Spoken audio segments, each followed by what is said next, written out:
Hey guys, this is your average shooter coming at you with a review on the Ruger AR-556. This is Ruger's attempt at an entry-level gas impingement AR-15.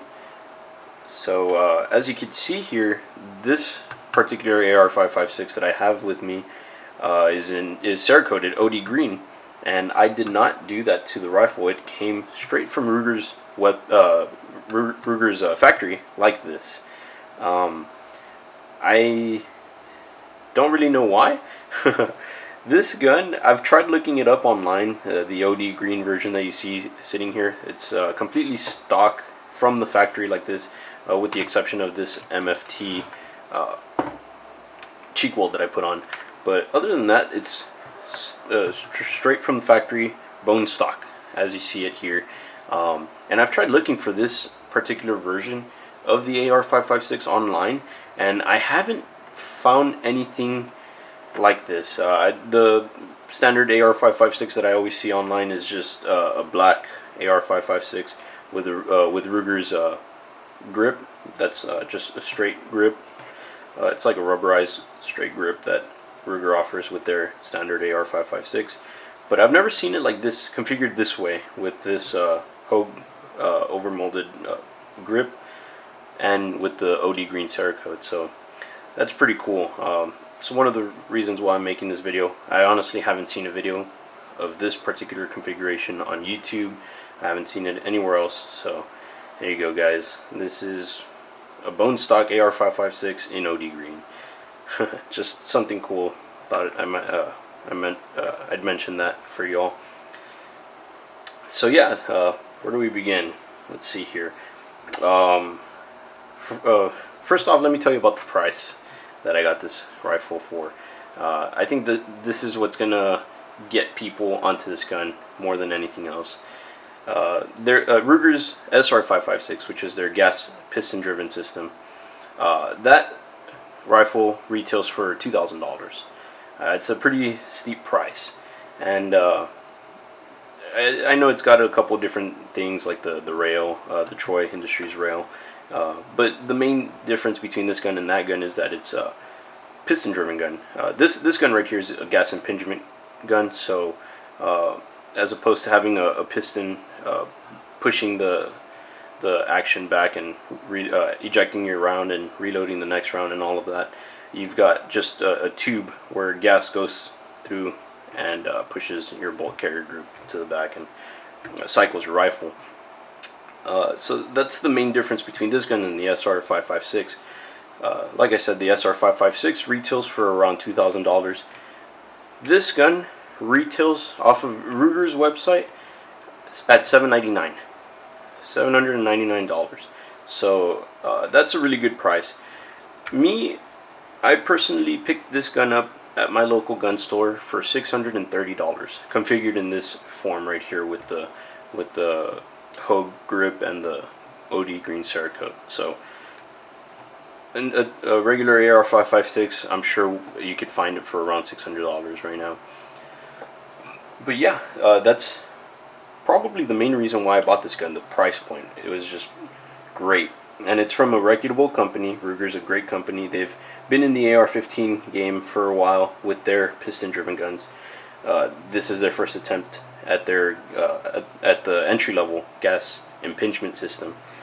So, but yeah, from what I've noticed, most of the most of the parts on this rifle,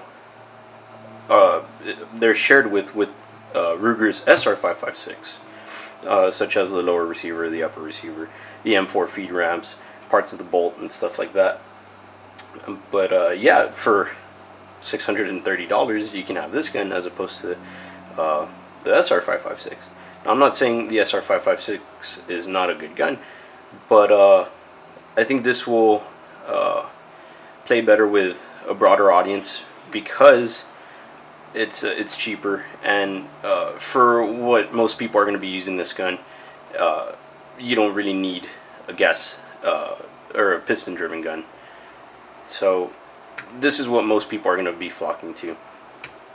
It's an entry-level AR-15, as I've said before, but the difference between this AR-15 and other entry-level AR-15s is that it's a full complete AR-15.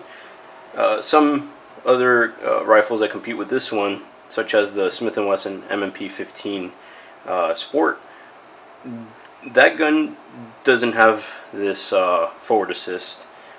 Some don't have brass deflectors or dust cover. So Ruger includes all of that in this package. It comes with a polymer flip-up sight from Ruger. I don't know if y'all will be able to see this, but my camera's not focusing. But yeah, it's stamped on there on top, Ruger's logo. It's a quick deploy backup sight, so that's pretty neat. It's windage adjustable. Unfortunately, it only has one aperture, which I would have liked for them to include 2 apertures, like the Magpul M-Bus sights. But I mean, this aperture is fine. It'll do the job. And yeah, so moving along, this front post that you see here is actually milled out of one solid piece of aluminum, so it's going to make it a little more durable, a little more reliable. Really nice. And let's see how well you all will be able to see this, but yeah, this front post right here, I don't know if you can see that, it's actually serrated. Right here at the bottom it's not serrated, but, or no, it actually is, my bad. Yeah, this whole entire face right here of the front sight is serrated. It's got like little steps to it. I don't know if you can see that. Let me try to get this to focus. Yeah, it's probably not going to focus, but yeah, it's serrated, and the reason they do this is so that when you're shooting out on a sunny day, you won't get that glare from the sun hitting the front post and going reflecting into your eye. So it's really cool. It cuts down the sunlight a lot. Really nice feature that Ruger included. Also, the front sight post has a bayonet lug, so that's pretty cool if you're into that. So yeah, this, like I said, it's a entry-level AR-15, so it's got a regular A2 style polymer forend. But what's really cool about this particular AR-15 is that Ruger came up with the genius idea of redesigning the delta ring. So on most other AR-15s, delta rings, you have to pull back, and as you're pulling and holding it back, you have to pull out the handguard and it'll come off. As opposed to doing all of that, Ruger came up with this genius design right here, where you just spin this counterclockwise, just like a screw, and it comes apart just like that. Look at that.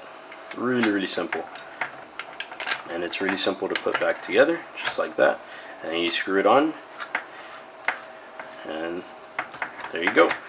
And that's really awesome, and it works with any carbine length handguard that you want to throw on this AR-15. So if you want to put a Magpul handguard, MOE handguard, carbine length, you could go ahead and do that with this polymer, or with this delta ring.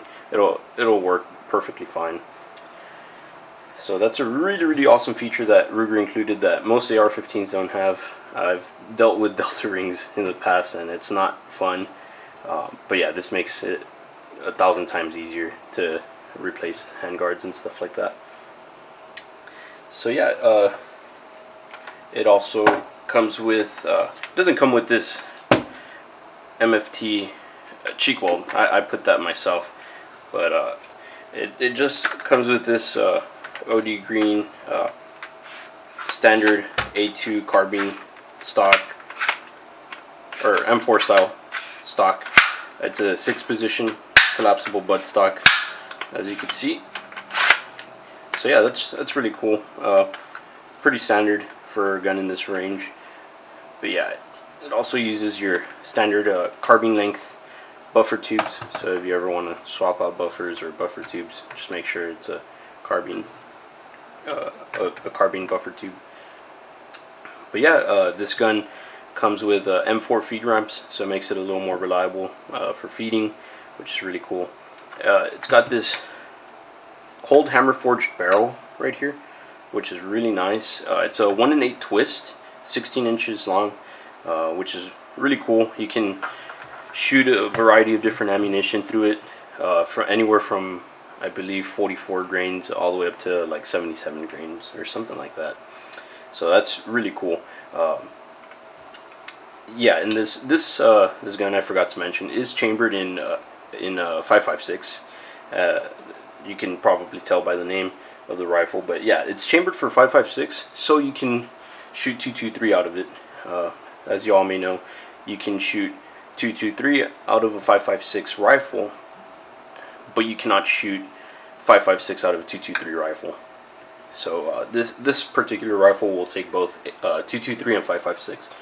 And I've mostly been shooting 223 ammo that I have through this rifle, and I have yet to have any problems with it. I've only put about 500 rounds through it, so yeah, I haven't had any problems feeding or cycling or anything.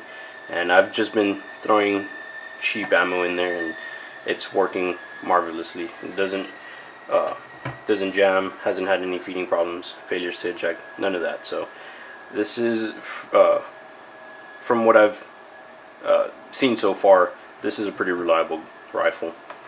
But yeah, that's pretty much it. This rifle is a pretty standard AR-15. Most of you might recognize some of the features. It does ship with a 30-round PMag, so out of the box you get a 30-round PMag. It's a Gen 2 PMag, not a Gen 3, but it still works great. Still prefer it over standard aluminum magazines. And they just, for me, function better and look cool. But yeah, just one thing to note, that it comes with the 30-round PMag. It also comes with this birdcage, Ruger's birdcage, which is pretty nice. It looks cool. The only thing is that it's not covered at the bottom, so if you're shooting this from a prone position, you might get some dust kickback, but not a big deal. It still looks pretty cool. Pretty standard. But yeah, I think that pretty much covers everything about this rifle. I don't have any footage of me shooting this rifle yet, because where I live, it's been raining this whole week, and I haven't had the chance to go out and film myself shooting this gun. But I promise that I'll try to get some footage as soon as possible. As soon as it clears up, I'll go out and shoot it and give you all a range report on this gun. So yeah, just stick around and I'll have that for you. I'll probably also have some more videos on how to disassemble an AR-15, how to field strip it, how to clean it. So yeah, just stay tuned, and I'll have videos on that pretty soon. But yeah, if I missed anything, or if you have any comments or concerns or anything, go ahead and leave it in the comment section below. And other than that, just please give this video a thumbs up, and share this video with your friends, and subscribe. Thanks guys, thanks for watching. Laters.